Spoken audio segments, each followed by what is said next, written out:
Ok, bienvenue. Donc, on continue sur ce cours de Stats pour les sciences.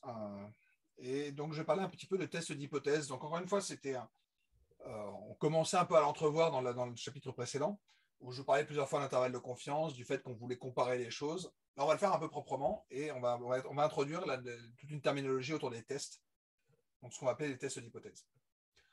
C'est parti, je repartage mon écran. Ok, alors. Donc, on est sur cette section 11 sur les tests d'hypothèse. Donc, je vais essayer de vous montrer ce qu'on essaie de faire déjà, puis ensuite on va le formaliser proprement. Donc la première chose, c'est que quand on fait des tests, on va se poser des questions pour savoir si des affirmations sont justes ou pas. Okay. Donc je vous donne une série de six affirmations, puis on va essayer de voir comment est-ce qu'on fait pour savoir si jamais euh, cette hypothèse est vraie ou pas. Voilà. Fondamentalement, c'est ça les tests d'hypothèse, c'est qu'on a une hypothèse qui est donnée, et il faut qu'on prenne une décision. Okay. Donc, je ne vais pas vous faire de théorie de la décision, même si ponctuellement, on va devoir parler de trois petites choses. L'idée, c'est de dire l'affirmation qui est ici, est-ce que je pense qu'elle est vraie ou est-ce que je pense qu'elle est fausse? Okay, donc, la première phrase, c'est le candidat A sera réélu aux élections de ce dimanche. Est-ce qu'on pense que c'est vrai? Alors, bien sûr, on se doute qu'il faut des données. Donc, en particulier, on pourrait imaginer avoir un sondage. On pourrait se dire, sur la base de ce sondage, est-ce que je pense que c'est vrai ou pas?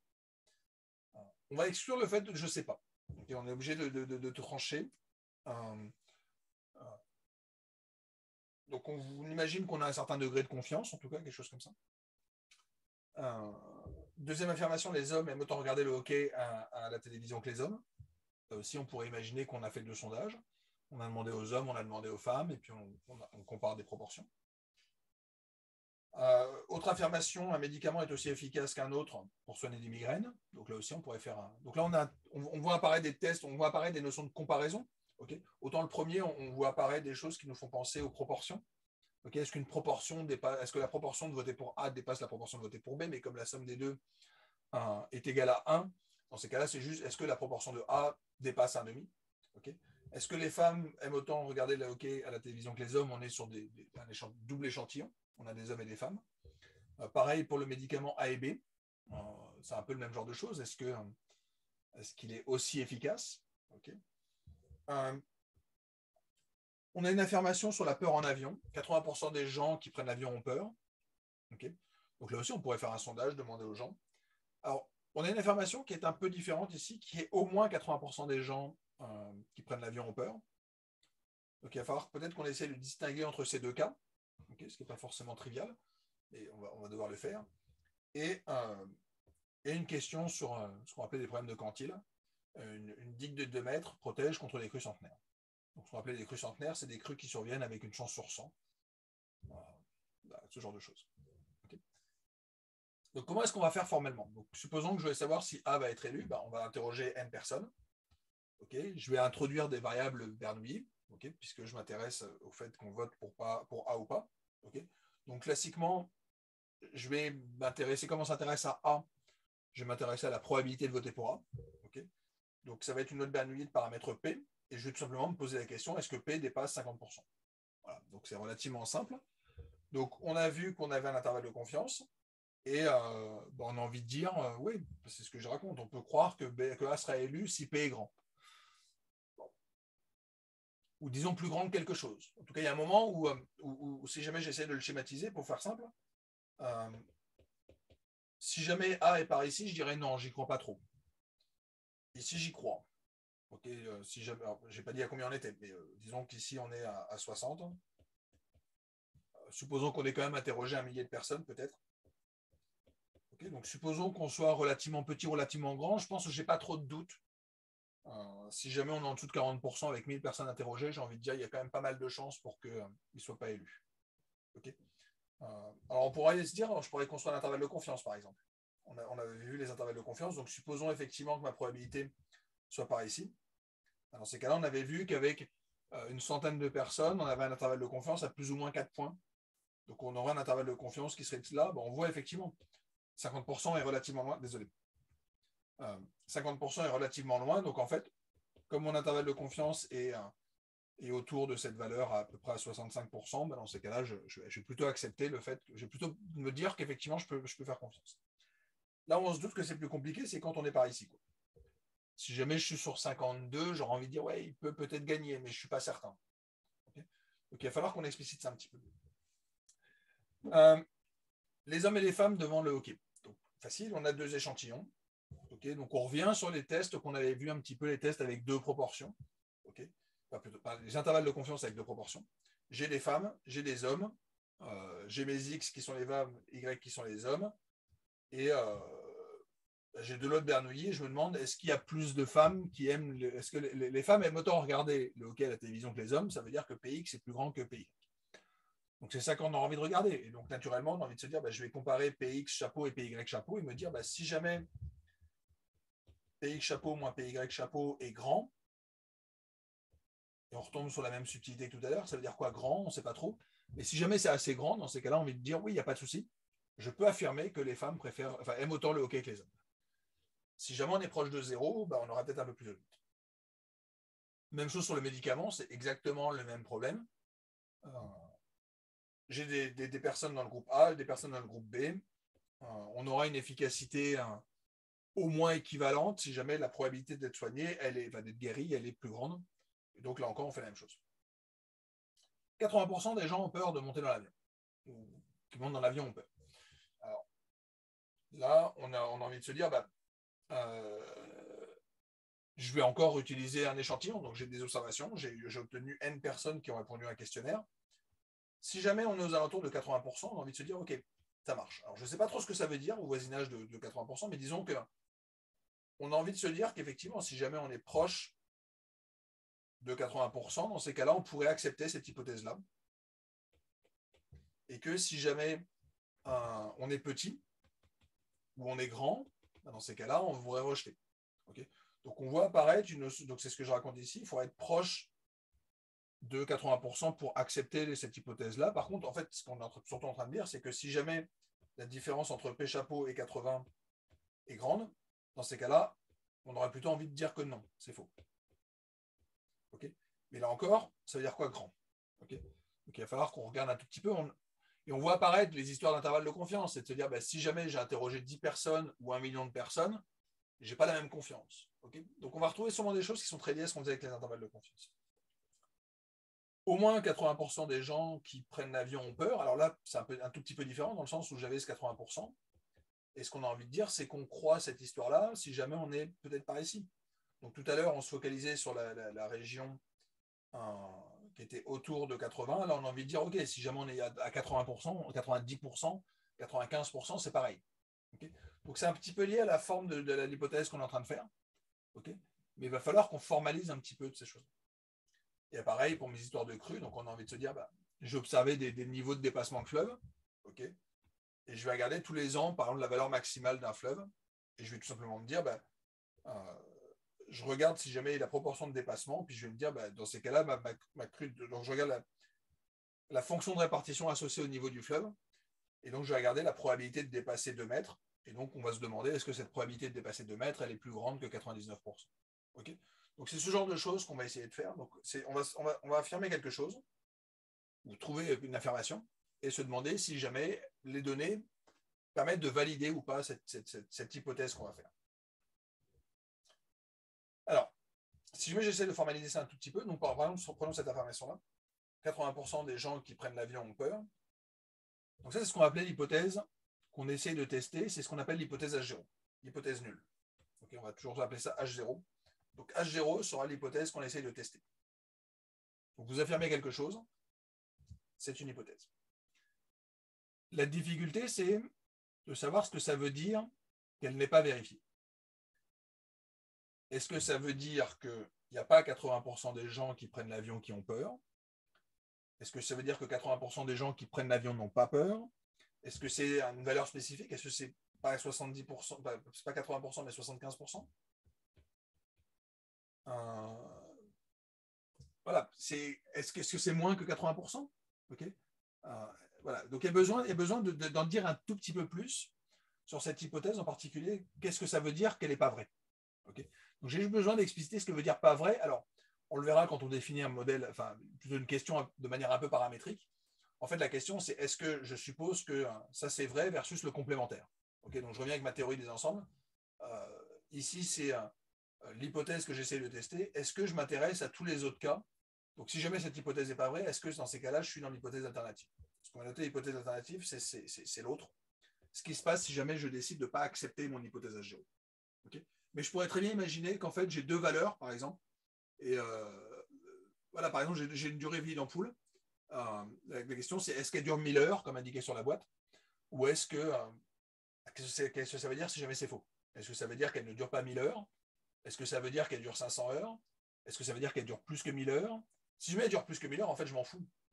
Mais c'était plutôt, voilà, qu'est-ce que je mets comme alternative en face de mon hypothèse AGE? Et en fait, on verra, le problème compliqué, c'est que pas mal de choses dépendent de ces deux grandeurs. L'hypothèse qu'on formule et l'hypothèse alternative qu'on met en face. Okay, donc il va falloir qu'on discute un petit peu de ça. Donc ce que veut dire ce H0, ce que veut dire ce H1. En particulier, la difficulté, c'est qu'est-ce qui se passe quand H1 n'est pas le complémentaire de H0. Donc des fois, ça sera plus simple en fait de ne pas avoir le complémentaire. Comment est-ce qu'elle peut être cette hypothèse simple? Voilà. Donc on va discuter un petit peu de toutes ces choses-là. Et donc les termes à retenir, c'est effectivement hypothèse nulle, hypothèse alternative. Il y a des livres qui notent éventuellement HA pour alternative. Moi, je vais garder 0 et 1, essentiellement parce que ça correspond à ce qu'on fait en théorie de la décision pour une décision 0-1, une décision binaire. Voilà, c'est plus simple. Alors, ce qu'on a vu, c'est que partout, j'introduisais des données. Et donc, j'introduisais des échantillons. Et donc, j'avais derrière des variables aléatoires. Donc, on va supposer que derrière, le problème se formalise avec une variable Y, okay, qui a une certaine distribution. Et en fait, ce qu'on va essayer de dire, c'est que la question qu'on se pose va être associée à une question qu'on va poser sur le paramètre θ. D'accord? Donc, si jamais je reviens sur les exemples que j'avais fait auparavant, désolé, je reviens un petit peu en arrière, mais voilà, sur celui-là, on disait, en fait, j'ai une loi de paramètre, une loi de Bernoulli de paramètre P, et je me demandais, est-ce que P vaut 80%? Voilà, c'était un peu ça ce qu'on disait tout à l'heure. Donc, l'hypothèse qu'on avait, c'était H0, c'est que la probabilité P vaut 80%. Okay, l'hypothèse alternative, ça pourrait être ici que P n'est pas égal à 80%. Et le point technique, c'est que en fait, je ne vais pas valoriser H1 si jamais je suis proche de 80%. Okay, on est en train de faire des stats quand même. La notion de égal, elle n'a pas de sens en statistique parce qu'on a des problématiques d'échantillonnage. Okay, et donc, si jamais j'étais tombé sur 79%, ce n'est pas pour autant que je vais rejeter complètement cette hypothèse au profit de celle-là. Okay, c'est fort possible que je tombe sur 80%, enfin, que je tombe sur 79% en ayant simulé des échantillons avec un 80% sous-jacent. Donc, je ne vais pas forcément rejeter cette hypothèse-là au profit de celle-là, parce que je suis un tout petit peu différent. Donc, ce qu'il faut comprendre, c'est cette notion d'égalité qu'on a sur le paramètre que je n'observe pas. Ça veut dire qu'on a un P chapeau, un estimateur qui sera proche de la valeur P0, la valeur que je veux utiliser dans mon test. Okay, donc, on va essayer de garder ça en mémoire, toute cette construction un petit peu avec les mains qu'on vient de faire. Donc, on a des données. Oui, aussi le point important, c'est que je dispose de données qui vont me servir à faire un test derrière. Donc, à partir de cet échantillon-là, je vais essayer de répondre à ma question qui est est-ce que je pense qu'H0 est vrai ou est-ce que je pense au contraire que c'est H1 qui est vrai? Okay, je vais le formuler de manière un peu plus précise après, mais voilà. Donc, si jamais je reviens sur mon questionnement sur les gens qu'on peut en avion, j'avais supposé que j'avais des observations YI qui suivaient une loi de Bernoulli de paramètre θ. Et la question, c'est est-ce que donc mon hypothèse nulle, c'est est-ce que θ était égal à 80%? Donc, ce que je vais formaliser en disant est-ce que θ est égal à θ0? Okay, alors ça, c'est ce qu'on va appeler une hypothèse simple.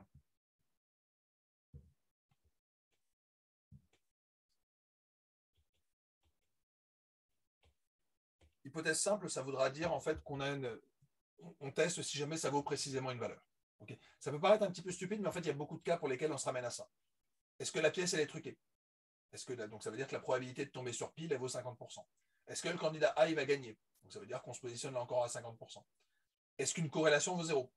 Et ce genre de choses. Donc, en fait, se poser la question de savoir si un paramètre est égal à une valeur précise, ça peut paraître un peu ridicule, mais en fait, c'est très important dans beaucoup de cas, et en particulier tous les cas des applications, en fait. Donc, on va se demander, c'est ça, est-ce qu'un paramètre prend une certaine valeur? C'est une hypothèse simple qui pourra nous intéresser. Maintenant, on va formuler l'hypothèse alternative. Donc, l'hypothèse alternative, elle peut prendre plusieurs formes. Donc, par exemple, ici, je vous propose une alternative qui est Non, ça pourrait être 75% des gens, ou ça pourrait être 20%, ça pourrait être 20% des gens qui n'ont pas peur de prendre l'avion, ou qui ont peur de prendre l'avion. Okay. Donc on peut spécifier une valeur. On peut prendre une hypothèse du genre non, c'est pas θ 0. Okay. Alors en fait, notre espace de paramètres, oups, désolé, euh, donc ça c'est mon ensemble les valeurs possibles de mon paramètre, c'est ce que j'ai appelé grand θ tout à l'heure. Donc je m'intéresse à ce petit θ 0. Donc θ 0 c'est une valeur spécifique. Donc il y a plusieurs solutions. Soit je me prends une autre valeur, donc c'était ce que je proposais avec le numéro 1, c'est de dire non, non, l'hypothèse alternative c'est qu'on soit là. Et donc il faut que je tranche entre les deux. Okay. L'hypothèse alternative numéro 2, c'est je peux prendre n'importe quoi, sauf cette valeur-là. Okay. Et l'hypothèse alternative, alors j'ai fait un θ qui était une patate, mais en fait formellement c'est une probabilité, donc c'est entre 0 et 1. C'est de me dire, mon hypothèse alternative, c'est qu'en fait on soit plus grand. Okay. C'est qu'il y a plus que 80% des gens qui ont peur de prendre l'avion. Donc on a plusieurs manières de formaliser l'hypothèse alternative. Donc l'hypothèse nulle, on va souvent la prendre encore une fois comme étant quelque chose de ponctuel. Mais j'aurai un peu de choix sur le choix de l'hypothèse alternative. Et on verra que ça changera un tout petit peu l'écriture. Donc ce qu'on fera principalement, ce sera l'hypothèse alternative naturelle, qui est de dire que ce n'est pas égal à θ 0. Donc par exemple, est-ce qu'une corrélation vaut 0 ou est-ce que ce n'est pas à 0? Okay. Donc ça, ce sera quelque chose d'assez naturel quand on fera des régressions, par exemple. Donc quand on veut construire un modèle, on se demande est-ce qu'une variable, elle a du sens pour prédire une autre? Okay. Est-ce que le prix des maisons, il est influencé par la surface? Voilà. Donc on peut faire le test. Est-ce que en gros, est-ce qu'il y a une corrélation entre les deux significativement non nulle? Voilà. Donc on sera dans ce type de modèle-là. Les hypothèses de type est-ce qu'on est plus grand ou plus petit, ça va être relativement intéressant parce qu'en fait, c'est souvent comme ça que se posent les problèmes. Mais en fait, si jamais je commence à faire ça, ça pourrait être plus pratique de savoir le faire pour toutes les valeurs θ1 qui sont plus petites. Okay. Donc on va se donner des valeurs spécifiques et on fera les tests. En fait, 2 tests simples, c'est relativement facile à faire. Les tests simples versus un sous-ensemble, c'est un peu tordu. Voilà. Je m'avance un tout petit peu, mais voilà, il faudra retenir ça. Et donc, si jamais je reviens sur ce qu'on essaye de faire, donc j'ai 2 ensembles θ1, θ2. Donc on va supposer comme étant non intersectés. Donc ça veut dire que j'ai 2 valeurs, c'est typiquement ce que j'avais ici, j'avais ce point-là, puis j'avais ce point-là. Donc j'ai 2 points qui sont très différents. Je ne demande pas à ce que ça fasse une partition, je dis juste qu'il faut que les deux ne se recouvrent pas, c'est que je ne peux pas avoir. En gros je ne pourrais pas dire, dans un cas, je suis à plus que 80% et dans l'autre cas, je suis à moins de 90%. Ça ne peut pas marcher parce que si jamais on est entre 80 et 90, les 2 hypothèses sont valides. Donc en fait, on veut deux hypothèses qui s'excluent l'une l'autre. Okay, la grande question, c'est est-ce qu'elles vont s'exclure complètement ou est-ce qu'elles s'excluent partiellement? Voilà, c'est ça, en gros, la question de fond.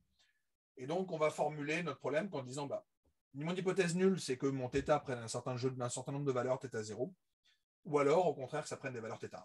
Voilà, c'est juste ça qu'on va essayer de faire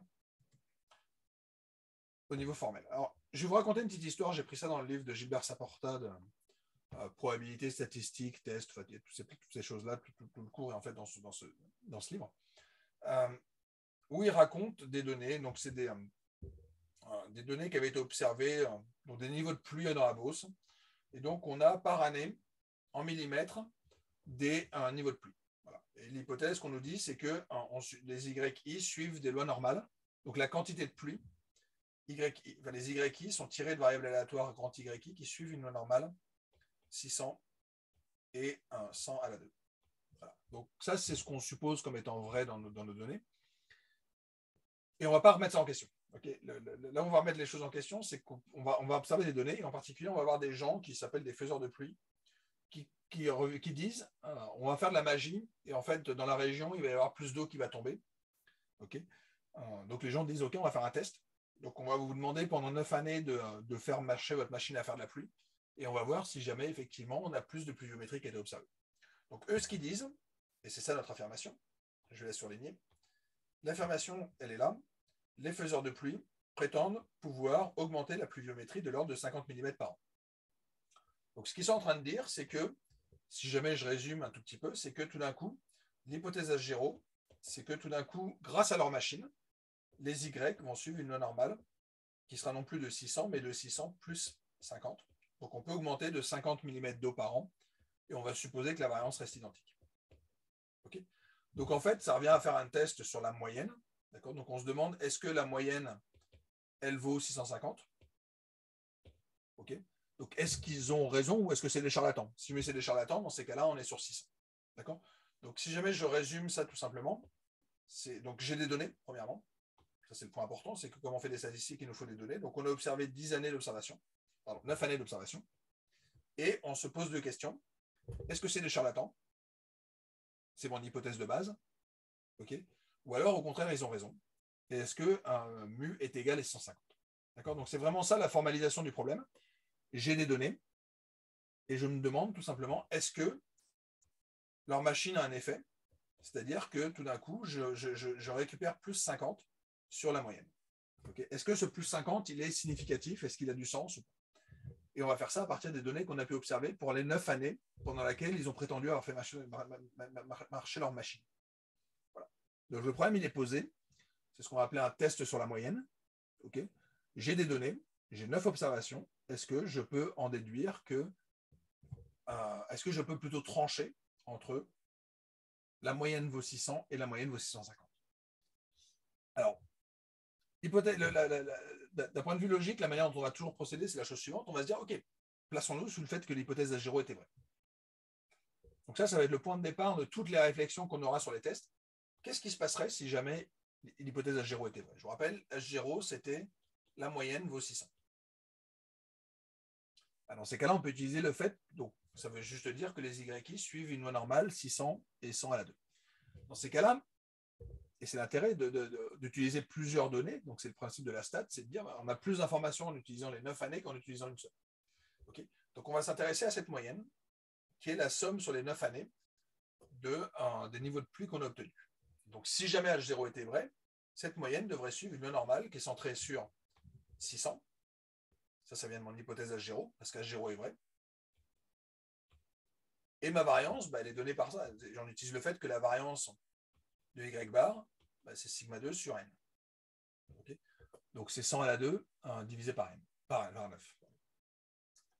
Ok, donc on voit qu'on passe par cet objet-là. Donc on utilise quelque chose qu'on connaît. Alors, ça va être nos statistiques de test, alors plus ou moins, en tout cas. On va essayer peut-être de le changer un tout petit peu par la suite, mais en tout cas, ça peut être une statistique de test intéressante. C'est ça qu'on va utiliser. Et ce qu'on a envie de se dire, c'est facile. Si jamais on est en train d'essayer de trancher entre est-ce qu'on est centré sur 600 ou est-ce qu'on est centré sur 650. Okay, si jamais H1 était vrai, dans ces cas-là, on devrait avoir au contraire non pas une moyenne qui est centrée sur 600, mais une moyenne qui est centrée sur 650. Okay, donc on essaye de savoir où est-ce qu'on va se trouver. De manière un peu heuristique, on a envie de dire, si jamais ma moyenne elle est grande, je vais plutôt pencher vers le fait que leur machine marche. Okay, si jamais la moyenne est petite, dans ces cas-là, je vais plutôt pencher vers le fait que la moyenne ne marche pas. Donc en fait, la stratégie qu'on va adopter, elle est relativement simple. Ça consiste à dire, on va rejeter H0 au profit de H1. Donc je vais rejeter l'hypothèse que leur machine ne marche pas au profit du fait qu'elle marche, si jamais la moyenne est grande. Okay, c'est exactement ce qu'on disait tout à l'heure de manière un peu affirmative, mais on ne l'a jamais spécifié. Sauf que là, on peut faire des stats. C'est-à-dire que je sais quelle loi ça doit suivre, et donc je peux dire ce que ça veut dire trop grand. Ça va être trop grand relativement à un niveau de confiance et ce genre de choses. Donc en fait, on va se définir un seuil à partir duquel le trop grand a du sens. Et trop grand, ça veut dire que c'est une grandeur que je pourrais atteindre avec une chance sur 20 si l'hypothèse H0 était vraie. Okay, j'ai oublié de le spécifier. Si H0 est vrai. Okay, donc le si H0 est vrai, je le déroule tout le temps.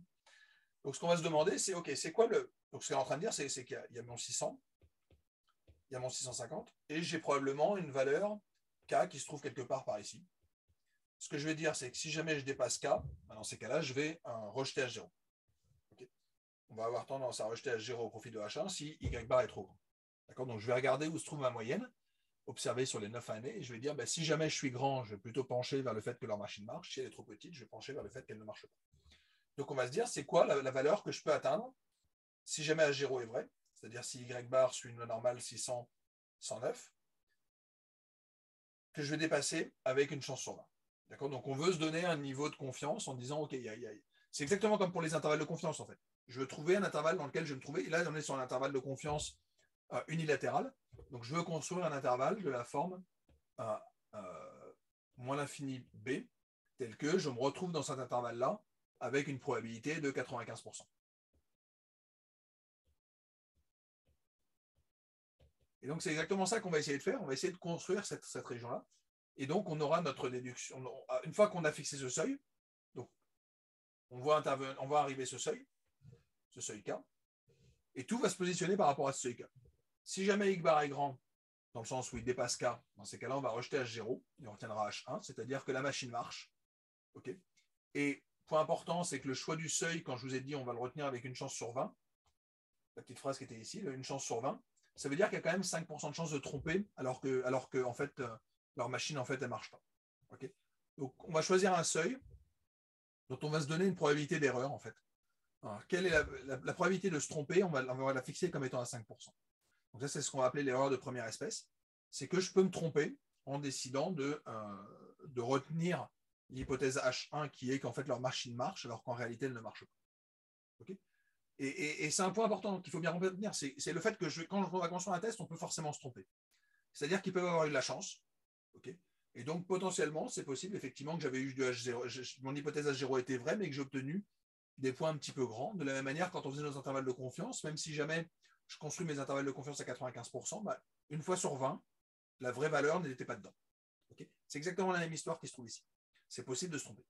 Okay, donc on va fixer on va se fixer un seuil d'erreur. Okay, et donc, avec ce seuil d'erreur, qui va être ce seuil-là, alpha, dans ces cas-là, je vais en déduire mon coefficient K. Une fois que j'ai déduit mon coefficient K, bah, je vais construire ma règle de décision, qui consiste à dire si Y bar est grand, je vais aller plutôt dans la direction du fait que H1 était vrai. Au contraire, si jamais on est petit, bah, dans ces cas-là, je vais plutôt retenir H0, qui est que la vraie valeur vaut 600. OK, si jamais c'est pas clair, revenez en arrière sur la vidéo, parce que c'est à peu près le cœur de toute la discussion qu'on va avoir sur les tests. OK, je fais une petite pause et puis on reprend juste après, parce que sinon ça va faire beaucoup d'un coup.